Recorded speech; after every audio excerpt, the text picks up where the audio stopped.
샬롬. 오늘은 롯기 2장 우연히와 마침이란 주제로 좀 나눠보도록 하겠습니다. 이 고대 이스라엘에서는 기업 물을 자의 고난이라는 것이 있었습니다. 이 가나안 땅을 분배받은 후 대대로 그 땅은 그 기업의 유산으로 후대에 물려졌습니다. 그런데 시간이 흐르면서 여러 재정적인 어려움으로 그 유산을 물려받은 후손들이 땅을 팔은 후에 어느 정도 돈을 챙겼겠죠. 그런데 훗날 다시 그 땅을 사려 했지만 사지 못하게 되는 경우가 허다했습니다. 그래서 그 가까운 친족들이 그 땅을 다시 사지 못한 그 친족들을 대신해서 땅을 사주고 그 땅을 회복하지 못하고 잃어버린 사람들에게 돌려주는 법이 있었습니다. 이것이 기업 물을 자의 법 나할라입니다. 이런 법은 전 세계 어디에도 없는 하나님께서 이스라엘 백성들에게 주신 유일한 법입니다. 이 토지는 하나님의 것이라는 성경적 사상의 가르침에 바탕을 했던 것입니다. 인생살이의 고단함 가운데서 여러 어려움을 만난 가족, 지체들의 짐을 서로 나누어 지라는 하느님의 사랑의 권면이었습니다. 사람이 땅을 영구히 소유하지 못한다는 사실을 알므로 땅의 주인은 하느님이시며 사람은 이 땅을 지나가는 나그네뿐임을 알게 하셨습니다. 나오미의 남편 엘리멜렉은 베들레헴에 흉년이 들자 그 땅 베들레헴을 떠나 모압으로 갔습니다. 당연 그 베들레헴의 땅을 팔고 그 돈을 챙겨서 모압으로 갔던 것이죠. 하나님 안에 있다고 인생에 어려움이 없는 것은 아닙니다. 추위와 배고픔, 그리고 가난과 실패, 절망과 좌절 등의 아픔은 모든 인생에게 일반적으로 주신 것입니다.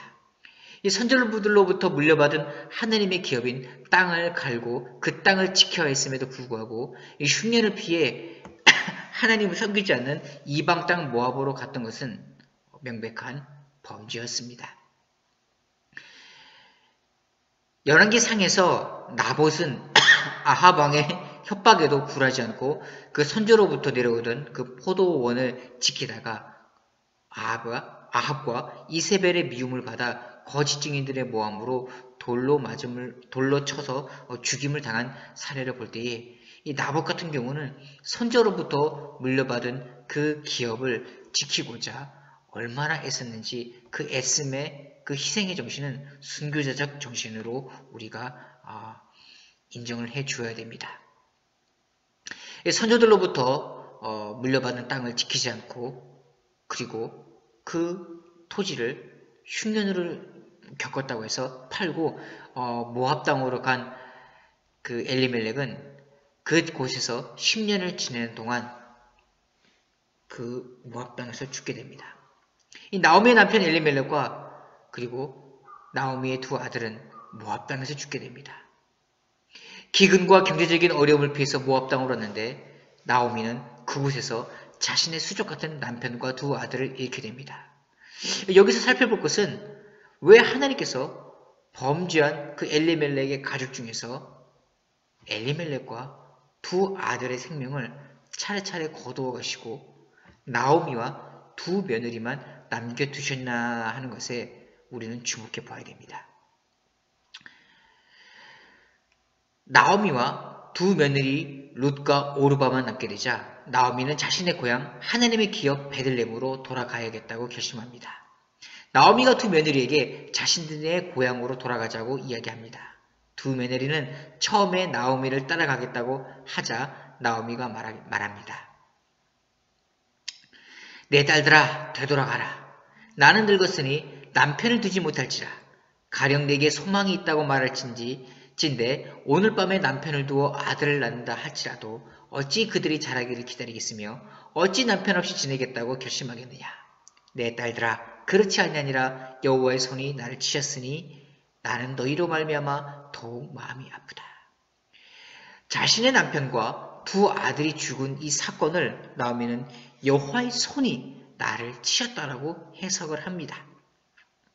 그리고 그제서야 나오미는 하느님의 손이 더한 것을 치기 이전에 고국 이스라엘 땅 베들레헴 여호와의 기업으로 돌아가 그의 날개 안에 숨음으로 여호와의 손으로 침을 당하지 않으리라는 다짐을 하게 됩니다. 두 며느리와 나오미가 서로 부둥켜 안고 실컷옵니다. 과연 두 며느리는 나오미가 여호와의 손이 나를 치셨으니 라는 그 말을 이해를 했을까요? 이 신앙인으로서만 이해할 수 있는 대목입니다. 제가 10여 년 전에 아프리카에 갔을 때 어느 한 작은 가게, 가족 기업에 들어갔었습니다. 처음에는 잘 됐지만 이 사업이 몰락을 하게 되고 부도를 겪게 되었습니다. 그 사모님은 신앙인이었습니다. 그런데 저는 즉각적으로 하느님의 손이 그 가게를, 그 기업을 쳤음을 알았는데도 그 사장과 사모님은 깨닫지 못했습니다. 신앙인으로서만 알 수 있는 여호와의 손이 나를 치셨으니 라는 그런 고백은 세상 사람들은 도무지 이해할 수 없는 부분이었습니다. 나오미와 룻이 이제 베들레헴으로 돌아옵니다. 오르바는 자신의 고향, 자신의 신들에게로 돌아갔습니다. 계속적으로 자신을 따라오는 룻에게 나오미는 너희 신들에게로 돌아가라고 하지만 룻은 따라가지 않고 나오미를 따라가며 믿음의 고백을 합니다. 어머니께서 머무시는 곳에서 나도 머물겠습니다. 어머니의 백성이 나의 백성이 되고 어머니의 하나님이 나의 하나님이 되실 것입니다. 나오미와 룻이 유대 땅 베들레헴으로 돌아옵니다. 이 베들레헴에는 나오미의 남편 엘리멜렉의 친족 어느 서열인지는 알 수 없지만 유대적 전승이나 아니면 선교적으로 봤을 때 시형제 결혼 제도라면 형제일 가능성이 높습니다. 그러나 성경은 어느 계보고 어느 친족인지는 침묵합니다. 다만 추정키는 아마도 형제였을 것으로 보입니다. 10여 년 모압 생활을 하며 모든 재산을 다 잃고 남편과 두 아들 잃은 채 빈털터리가 되어 돌아온 나오미를 보고 베들레헴 사람들은 소동합니다. 베들레헴 사람들은 나오미가 10여 년 만에 돌아왔는데 글쎄 하면서 수군거렸습니다. 나할라라는 법이 있음에도 이미 모든 수치를 지고 베들레헴으로 돌아온 나오미는 조용히 지냈습니다. 돌아왔으니 이제 누군가가 그녀의 땅을 회복시켜줘야 되는데 나오미는 선뜻 나서서 자신의 근족에게 가서 내 땅을 돌려내! 라고 말할 수 있었지만 그렇게 하지 않고 침묵하며 조용히 하나님의 주권과 섭리를 따라가는 것을 볼 수 있습니다. 조용히 지내야 하지만 이대로 가다가는 나오미와 룻 두 사람 굶어 죽게 될 것입니다. 며느리 룻이 시어머니에게 말합니다. 어머니, 제가 밭으로 가서 일을 하겠습니다. 만일 제가 누구에게 은혜를 입게 된다면 그의 밭에서 이삭을 줍겠습니다. 나오미는 룻이 이삭을 줍도록 허락했습니다. 고대 이스라엘에서는 밭에서 이삭을 줍는 사람들이 있었습니다. 신명기 법에 기록된 대로 가진 것이 없고 약하고 가난한 사람들을 위한 가진 자들의 배려였던 것입니다. 신명기 24장 19절 22절에 이런 말씀이 있습니다. 내가 밭에서 곡식을 뺄 때에 그 한 뭇을 밭에서 잊어버리거든 다시 가서 가져오지 말고 나그네와 고아와 과부를 위하여 남겨두라. 그리하면 내 하나님 여호와께서 내 손으로 하는 모든 일에 복을 내리시리라. 내가 감람나무를 떤 후에 그 가지를 다시 살피지 말고 그 남은 것은 객과 고아와 과부를 위하여 남겨두라. 룻은 누군가의 긍휼을 입게 되기를 바라며 무작정 밭으로 나갑니다. 하나님께서 룻을 지켜보고 계셨고 룻은 하나님을 의지하며 밭으로 나갑니다. 어느 밭으로 가야 할지 알지 못했고 정해진 것은 없었습니다. 마치 아브라함이 갈대아 우르를 떠나 무작정 하나님께서 가라 하신 곳으로 무작정 가야 했듯이 룻도 정처 없이 하나님께서 지시하신 곳으로 가게 됩니다. 넓은 밭에서는 보리 추수가 한창이었습니다. 아낙네들의 노래소리가 들렸고 일꾼들의 힘찬 구령소리도 들립니다. 밭에서는 한창 추수가 시작하고 타작이 시작인데 룻의 마음은 답답하기만 합니다. 어디로 가야 할까? 내가 일한 곳은 있을까? 나는 모압 사람이고 이스라엘 사람들이 싫어하는 외국인인데 이들이 나를 이상하게 보면 어떡하지? 룻은 아마도 별의별 생각을 다 했을 것입니다. 룻은 그냥 아무 밭에 들어가 베는 자의 뒤를 따라 그리고 이삭을 줍는 여러 아낙네들과 아이들의 무리에 섞여서 이삭 줍기를 시작합니다. 왜 우리 밭에 와서 이삭을 줍냐 하는 사람도 없었고 당신 누구야? 라고 하는 사람도 없었습니다. 룻은 조용히 이삭을 줍습니다. 오늘 본문 2장과 3절을 보게 되면 2장 3절과 4절을 보게 되면 아주 특별한 단어가 쓰인 것을 볼 수 있습니다. 곧 우연히와 3절의 우연히와 4절의 마침입니다. 룻이 여러 밭들 중 길을 걷다가 우연히 멈춘 곳은 엘리멜렉 친족 보아스의 밭이었습니다. 자기도 자기의 친족의 밭이 거기에 있는 줄 알지 못했습니다. 자신의 시아버지의 기업을 도로 찾아줄 가장 능력있고 유능한 사람 보아스의 밭에 도달하게 되었습니다. 의도적이고 고의적으로 그 밭을 간 것이 아니라 여러 사람들의 틈에 껴서 이삭을 줍다가 보아스의 밭에 이르게 된 것입니다. 우리의 인생의 만남 가운데 우연이라는 말을 많이 쓰게 될 것입니다. 신앙이 없는 사람들은 운명이라는 단어를 쓰지만 성도들은 하느님의 섭리이고 주권이고 인도심이라고 표현을 합니다. 그런데 하느님의 섭리 아래 절대 운명과 우연이는 없습니다. 여기서 쓰이는 우연이는 절대 룻이 의도적이고 고의적이 아닌 우연히 그 밭에 이른 것임을 말해주고 있으며 히브리적인 언어로 표현하게 되면 많은 기회들 중에 한 기회로 표현할 수 있습니다. 그런데 놀라운 사실 2장 4절에 마침이란 단어가 또 등장합니다. 우연히 룻이 보아스의 밭에 이르렀을 때에 마침 보아스가 자신의 밭에 와서 보리 추수를 하는 종들을 격려하다가 문득 낯설은 외국인 여자아이를 보게 됩니다. 그리고 말합니다. 이 소녀가 누구냐? 보아스의 일꾼들은 룻이 모압 소녀인데 자신의 어머니 나오미를 따라 베들레헴으로 돌아왔다고 설명합니다. 자신을 이 밭에서 이삭을 줍는 자로서라고 표현했고 아침부터 그늘에서 잠시 쉬는 것 빼고는 지금까지 부지런히 일하고 있다고 보고합니다. 이 보아스는 룻이 자신의 시어머니를 따라 베들레헴으로 돌아온 그 효심과 어머니와 자신의 생계를 위해 밭에서 부지런히 일하는 그 성실함을 보고 감동합니다. 가만히 보니 룻은 작고 오밀조밀하고 예쁘게 생겼습니다. 그래서 보아스는 그 룻에게 호감을 갖습니다. 보아스가 룻에 다가가 말합니다. 내 딸아 이삭을 주우러 다른 밭으로 가지 말고 여기를 떠나지 말고 내 소녀들과 함께 있으라. 보아스는 자신의 남자 소녀들에게 경고합니다. 저 소녀를 건들지 말라. 그리고 룻이 이삭을 주울 때에 일부러 이삭 몇 개를 빼서 더 떨어뜨려라. 보아스는 룻을 지극히 정성껏 대접합니다. 목이 마르거든 내 하인들이 떠온 물을 마셔라. 보아스는 젊은이들이 룻을 건드릴 것을 염려해 종들에게 아무도 룻을 건드리지 못하도록 지키겠습니다. 놀라운 만남입니다. 룻이 한참을 걷다가 우연히 이른 밭에 때마침 보아스가 나와서 이를 감독하고 있었습니다. 룻은 아무것도 가진 것이 없는 외국인 소녀였습니다.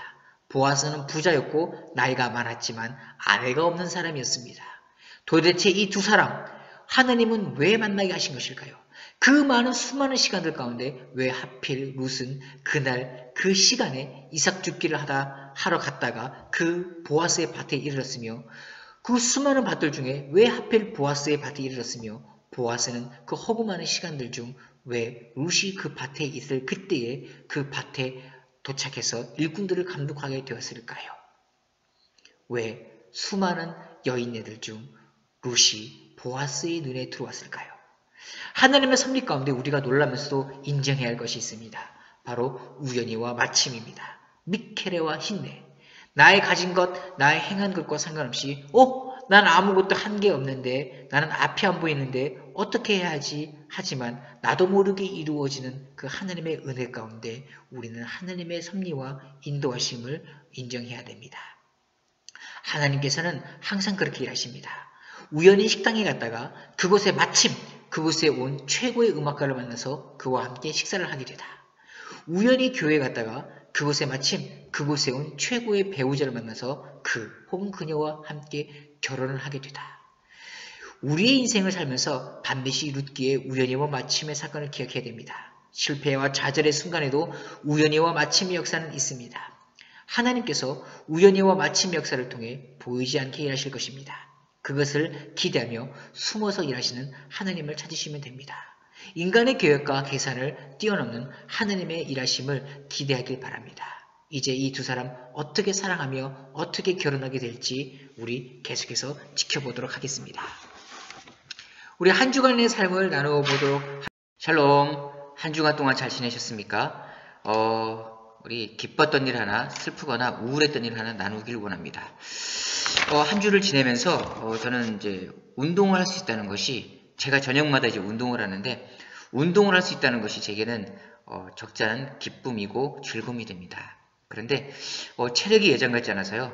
운동을 한 2시간에서 3시간 정도 운동을 하는데 체력이 예전 같지 않아서 굉장히 허겁되고 굉장히 이제 몸이 소진이 돼요. 그래서 저녁에 들어오면 그냥 일찍 골아 떨어지기 십상인데 체력이 예전 같지 않은 것이 제게는 적잖은 슬픔으로 다가오고 있습니다.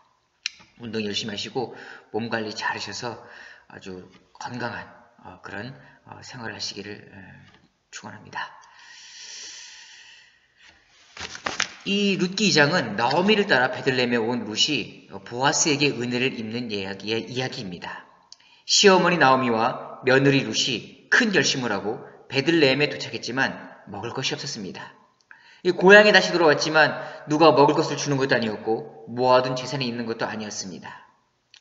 지금과 같이 풍성한 사업체들이 많아서 어디 가서 아르바이트라도 할 수 있는 상황이 아니었기 때문이죠. 할 수 없이 좀 더 어리고 많이 어리고 건강한 며느리가 밭에 가서 이삭이라도 주어야 시어머니를 모실 수 있는 그런 상황이었습니다. 룻기 2장 1절에서 7절은 룻이 어머니를 섬기기 위해 보아스의 밭에서 이삭을 줍는 내용입니다. 나오미에게는 남편 쪽으로 친족이 한 사람이 있었습니다. 그는 엘리멜렉과 지방간으로서 재력이 있는 사람이었습니다. 그의 이름은 보아스입니다. 히브리어로 보아츠입니다. 거기에 힘이 있다는 뜻이죠. 어느 날 모압 여인 룻이 나오미에게 말하였습니다. 밭에 나가볼까 합니다. 혹시 나에게 잘 대해주는 사람을 만나면 그를 따라 떨어진 이삭을 줄까 합니다. 나오미가 룻에게 대답합니다. 그래, 나가보아라. 룻이 가서 베는 자를 따라 이삭을 줍게 됩니다. 룻이 이제 처음에 이삭을 줄 때 처음부터 보아스의 밭으로 가려고 했던 것은 아닙니다. 베는 자를 따라 이삭을 줍다 보니 어느새 우연히 엘리멜렉의 친족 보아스에게 속한 밭에 이르게 된 것입니다. 자신의 시아버지의 친족 보아스에 우연히 이르게 된 것이죠. 처음부터 그 엘리멜렉의 밭인 줄 모르고 갔던 것입니다. 룻은 밭으로 나가서 곡식 거두는 일꾼들을 따라가며 이삭을 줍게 됩니다. 그가 간 곳은 우연히 엘리멜렉과 지방간인 보아스의 밭이었습니다. 그때 마침 보아스가 베들레헴 성읍에서 오게 됩니다. 참 타이밍이 재미있죠. 룻이 시어머니를 봉양하고자 이삭 줍기를 가야겠다 라면서 베는 자를 따라 이삭을 주면서 가게 되는데 우연히 엘리멜렉의 밭에 이르러 이삭을 줍고 있는데 때마침 보아스가 베들레헴 성읍에 와서 자신의 밭에 이르게 된 것입니다. 보아스가 그의 밭에서 곡식 거두는 일꾼들이 서로 인사를 나누는 장면이 나옵니다. 주인 보아스가 종들에게 인사를 합니다. 여호와께서 자네들과 함께 하시기를 비네. 곡식을 거두는 일꾼들이 보아스에게 인사합니다. 여호와께서 주인 어른께 복을 베푸시기를 바랍니다. 이 보아스의 그 일상과 그 종들을 대하는 태도를 통해 그의 품성이 어떠해지는지 드러내주는 귀한 본문입니다. 마침 보아스가 베들레헴에부터 와서 베는 자들을 따라 말합니다. 하나님께서 너희와 함께 하시기를 원하노라 하니 그들이 대답하되 여호와께서 당신에게 복 주시기를 원하나이다 라면서 서로 주인과 종의 관계가 돈독함을 알 수 있습니다. 그 자신의 밭에서 낯선 이방 여인, 얼핏 봐도 유대인과 모압 여인은 외모부터가 다르겠죠. 낯선 이방 여인, 모압 여인 룻을 본 보아스가 일꾼들을 감독하는 젊은이들에게 묻습니다. 저 젊은 여인은 네 집 딸인가? 일꾼들을 감독하는 젊은이가 보아스에게 대답합니다. 저 젊은 여인은 나오미와 함께 모압 지방에서 돌아온 모압 사람입니다. 일꾼들의 뒤를 따라다니면서 곡식단 사이에서 떨어진 이삭을 줍도록 허락해달라고 하더니 아침부터 와서 지금까지 저렇게 서 있습니다. 아까 여기 집에서 밭에서 잠시 쉬었을 뿐입니다. 룻을 주의 깊게 본, 그리고 그녀가 모압에서 돌아온 자신의 친족 나오미의 며느리임을 알아본 보아스는 식사할 때에 그녀를 자신의 식사 자리로 초대합니다. 그리고 그녀에게 자신이 먹는 그 떡을 그냥 먹으면 맛이 없으니 자신의 즐겨 먹는 초에 찍어 먹으라며 호의를 베풉니다. 그리고 룻이 곡식 빼는 자 곁에 앉아서 그리고 보아스가 주는 볶은 곡식과 떡을 먹으며 그와 함께 식사를 하게 됩니다. 보아스는 식사를 하면서 룻을 칭찬합니다. 내 남편이 죽은 후로 내가 시어머니에게 행한 모든 것과 내 부모와 고국을 떠나 전에 알지 못하던 백성에게로 온 일이 내게 분명히 알려졌느니라. 여호와께서 내게 행한 일에 보답하시기를 원하며 이스라엘의 하나님 여호와께서 그의 날개 아래 보호받으러 온 내게 온전한 상 주시기를 원하노라. 이 보아스는 룻을 향하여 여호와의 기업에 들어온 내가 여호와의 날개 아래 들어왔다고 표현을 하고 있습니다. 여호와의 날개 그늘 아래 들어왔으니 주께서 너를 보호하시며 내게 상 주시기를 원한다고 이야기합니다. 보아스가 룻에게 관심을 보이며 그리고 그녀에게 호의를 베풉니다. 그날 저녁에 나오미가 자기 며느리에게 이릅니다. 룻이 그날 주운 이삭들을 가지고 시어머니에게 이르자 시어머니는 자신의 며느리에게 호의를 베푼 자에게 하나님의 축복이 있기를 원하며 또한 룻은 자신에게 호의를 베푼 사람이 보아스라고 이야기를 하자 나오미는 그는 우리의 기업을 물을 자이며 우리의 친족 중 하나라며 기뻐하며 보아스를 룻에게 소개합니다. 룻은 저녁 때까지 밭에서 이삭을 주었습니다. 이삭을 떠니 보리가 한 에바쯤 되었습니다. 에바는 약 22리터입니다. 우리가 1리터짜리 생수를 6개들이 그러니까 한 묶음이잖아요. 그걸 손으로 들어도 상당히 무겁니다. 어마어마하게 무거운 양이지요. 이 정도 양이면 두 식구가 7일 정도 먹을 수 있는 양입니다. 이삭 줍기로 거둔 양 치고는 꽤 많은 양입니다. 룻은 그것을 가지고 성읍으로 돌아와 주워온 곡식을 시어머니에게 보여줍니다. 아까 말씀드렸듯이 시어머니 나오미는 룻이 가져온 곡식과 그리고 룻이 어느 밭에서 그 곡식을 주었는지를 알고 나서는 그가 자신의 친족이며 자신의 잃어버린 그 하나님의 기업을 성량해줄, 다시 찾아줄 기업 물을 자 고엘임을 룻에게 소개합니다. 이 구약시대 때에는 고엘 제도가 있었습니다. 이 고엘은 가알이라는 히브리어 단어에서 파생된 분사입니다. 그러니까 가알은 물으다, 찾다, 대속하다, 구속하다는 의미를 갖고 있고 고엘은 능동분사 형태로서 그것을 물으는 사람, 되찾는 사람, 구속해주는 사람이라는 의미로 번역되어집니다. 즉 고엘은 가장 가까운 친족으로서 어려움을 당한 자를 구해줄 의무와 권리가 있는 사람을 의미합니다. 이 고엘은 기업을 되찾아줄 자, 회복할 자, 나아가서 구속하는 자라는 구원자의 의미까지 갖고 있습니다. 나오미가 잃어버린 엘리멜렉의 가게를 이어줄 가장 가까운 친족인 보아스는 나오미 가정의 고엘이며 구속자이며 대속자가 됩니다. 즉 고엘은 구약의 메시아, 신약의 예수 그리스도를 예표하는 사람이 됩니다. 이제 여호와의 기업으로 돌아온 여호와의 날개 아래 그늘 아래 들어왔는데 여호와의 날개 아래 들어왔음에도 불구하고 먹고 사는 걱정, 편안한 안식처가 없는 그들에게 여호와의 기업, 그 땅을 물려주고 여호와 이스라엘 백성의 계보를 있게끔 해줄 그 대속주의 그 의무와 권리를 가진 자가 보았으며 그가 구약의 예수 그리스도를 예표하고 있는 것입니다. 성경은 밀이나 포도주스를 할 때에 객과 과와 나그네들을 위해 한두 줄기의 이삭을 남겨두어 흘려버릴 것을 규정합니다.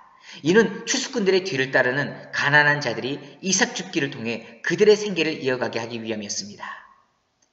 너희가 너희의 땅에서 곡식을 거둘 때에 너는 밭 모퉁이까지 다 거두지 말고 그 떨어진 이삭도 줍지 말며 내 포도원의 열매를 다 따지 말며 내 포도원에 떨어진 열매도 줍지 말고 가난한 사람과 거류민을 위하여 버려두라. 나는 너희의 하나님 여호와이니라. 너희 땅에 곡물을 벨 때에 밭 모퉁이까지 다 베지 말며 떨어진 것을 줍지 말고 그것을 가난한 자와 거류민을 위하여 남겨두라. 나는 너희의 하나님 여호와이니라. 오늘 본문에서는 아주 특징적인 단어가 두 가지가 나옵니다. 그것은 우연히, 미케레와 흰내의 뜻을 가진 마침입니다. 우연히는 히브리어로 미케레입니다. 많은 기회들 중에 하나라는 뜻입니다. 룻이 이삭 줍기를 위해 보아스의 밭으로 갔을 때 그녀는 앞으로 일어나게 될 사건에 대해서는 전혀 모르는 상태였습니다. 처음부터 룻이 보아스를 알고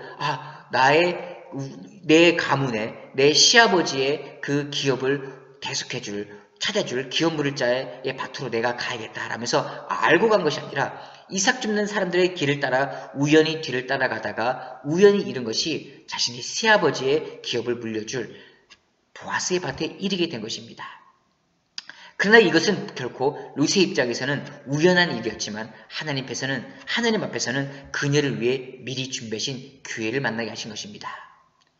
때마침 보아스가 등장합니다. 마침은 히브리어로 흰내, 보라, behold입니다. 이것을 한글 성경으로 볼 때와 히브리어 성경으로 볼 때는 조금 어감이 다릅니다. 한글 성경에는 마침 룻이 보아스의 밭에 우연히 일어났을 때 때마침 보아스가 일어났다라는 것이 한글 성경이라면 히브리 성경은 흰내, 보라, behold라는 단어로 쓰여져 있습니다. 이것은 종들과 그리고 작가의 입장에서 3자 입장에서 표현한 아주 노래적인 어구입니다. 룻이 보아스의 밭에 우연히 이르러 이삭을 줍는데 마침 보라 보아스가 등장했다. 어야디야 에헤라디야 라는 노래적 어구로 볼 수 있는 것이죠. 둘이 이제 만났네요 라면서 아주 흥겨운 가사의 어떤 뭐라고 하죠? 흥을 돋구는 어떤 어구로서 마침이 삽입된 것으로 볼 수 있습니다. 마침 보아스의 등장과 함께 사용된 이 단어는 밭의 주인이자 본문의 주인공의 등장을 알리는 저자의 외침 혹은 밭의 일꾼들의 외침으로 보아도 무방합니다. 마침은 한글 성경에서는 한글 성경에는 이를 마침이라고 번역을 했지만 우연히 보아스의 밭에 이른 룻이 마침 밭에 온 보아스와 서로 마주하게 되는 아주 놀라운 만남의 상황으로 연출되기 때문에 어느 쪽으로 해석을 하든 무방합니다. 그러나 제가 봤을 때는 히브리어적인 어구로서 노래적인 어구로서 이 일꾼들이 보라 보아스가 등장했다. 드디어 보아스가 룻을 만나게 됐다.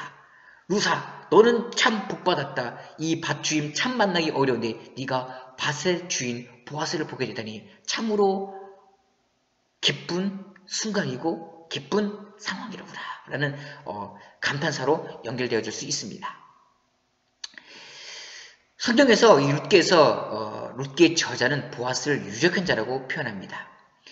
이 말은 히브리어로 이시 깃보로 하일인데 깃보로는 주로 용사를 가리킬 때 사용되었습니다. 그리고 하일은 재산이 많은 사람 그리고 유력한 부자로 표현합니다. 단순히 돈 많은 부자가 아니라 덕망이 있고 마을 사람들에게 존경을 얻는 사람이었음을 알 수 있습니다.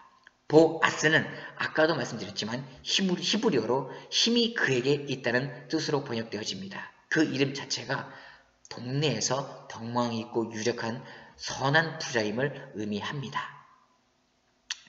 성경 본문에서 내가 발견한 하나님의 은혜 혹은 질문들을 서로 자유롭게 나누어 보길 원합니다.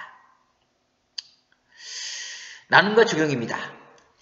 오늘 본문에서 우연히와 마침의 만남 뒤에 숨겨진 하나님의 섭리를 발견하셨습니까? 나와 지금의 배우자가 서로 만날 수 있게 된 그 하나님의 섭리에 대해서 나누어 보기를 원합니다. 이 성경 공부를 듣는 여러분들은 어떻게 배우자를 만나셨고 연애를 하셨고 결혼을 하셨나요? 우연인 듯 하지만 그리고 마침 듯 하지만 그 세밀한 만남과 결혼 사이에 숨겨진 하나님의 세밀한 섭리와 하나님의 역사하심이 있지 않았나요? 저 같은 경우도 아직 결혼을 안 했습니다.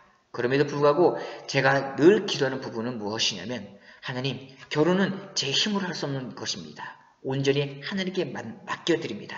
하나님의 능력과 하나님의 힘으로써 만나게 해주시고 결혼을 이루어질 수 있도록 만들어 주십시오 라면서 철저하게 하나님의 주권에 맡겨드립니다. 이 또한 우연히와 마침이라는 그 역사 가운데서 이루어지리라 저는 기대하고 있습니다. 룻기 3장에서도 계속 이어지겠지만 만약에 내 자녀 혹은 나의 배우자로서 어떤 사람을 원하고 있습니까? 만약 내 자녀가 딸이라면 보아스와 같은 덕망 있는 어떤 유력한 자를 배우자로 소개시켜주고 싶지 않습니까? 혹은 내 아들이 미혼이라면 내 아들을 어떠한 배우자로 만나게끔 연결시켜주고 싶습니까? 룻처럼 성실하고 부모님께 효도하는 그런 성실하고 효심 깊은 아내를 얻게 하고 싶지 않습니까? 나와 내 자녀의 결혼을 위해 나는 무엇을 어떻게 준비하고 있으며 어떻게 기도하고 있는지 한번 나누어 보기를 원합니다. 한번 생각하고 우리가 나누어 보기를 원합니다. 나오미는 자신의 며느리 룻을 환대한 보아스를 축복합니다. 그가 여호와께로부터 복받기를 원하노라. 그가 살아있는 자와 죽은 자에게 은혜 베푸기를 그치지 아니하는도다 하고 나오미가 또 그에게 이르되 그 사람은 우리와 가까우니 우리 기업을 물을 자 중에 하나이니라.